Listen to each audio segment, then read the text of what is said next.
And he brings up something which I would like to just bring to you.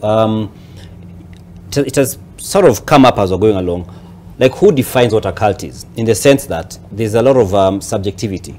For instance, historically, let's also, I mean, I can also touch up some of the Bible, you know.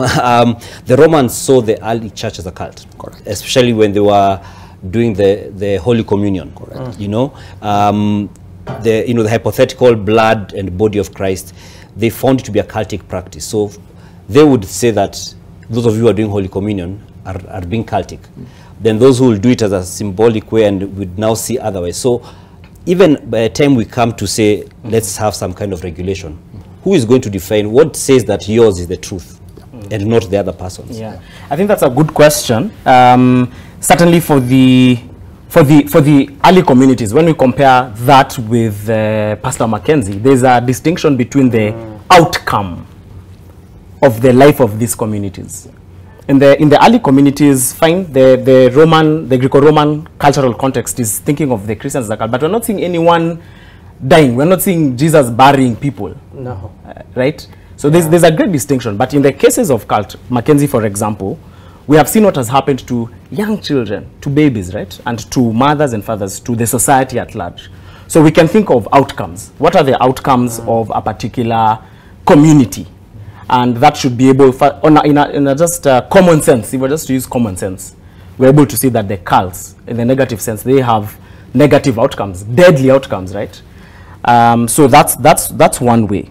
Secondly, I think from my Christian convictions, then I would argue that we need then what is norming, what is it that norms, what is normative, what is the rule by which communities of faith should run.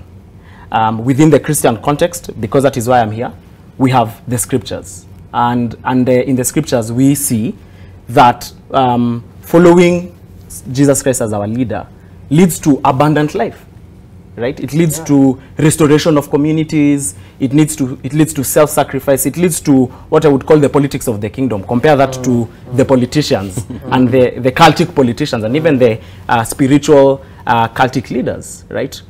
They lead. Pastor Mackenzie's cult has led to death, but the way of Christ is a path of life.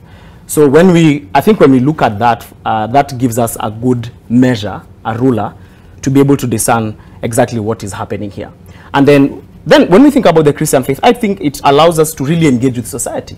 If you look at Pastor Mackenzie and what he's teaching, for example, and I think Canon touched on this, right? So a rejection of medical intervention in sickness. There is this dichotomy between faith and science, right? As if science is secular and faith is spiritual. But that is a myth of the Enlightenment period. We are Africans, you know, our grandmothers would sing songs and they're working. There is a way in which faith interacts with the daily life. So what is the outcome of such a faith?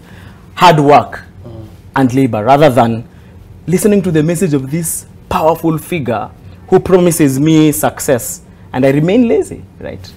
But look at how, for example, he says we should reject education, right? And leading to some of those consequences. So I would say common sense, what is leading to life. But then I think from my own Christian convictions, I would argue that when we look at what norms us as a Christian community, I could speak for us, because I may not be able to speak for the rest of the religious communities. We see that norming rule leads to more life, vis-a-vis what we find in Mackenzie's example. Okay, thank you. We take a short break once again, and then we'll come back and delve into more of this.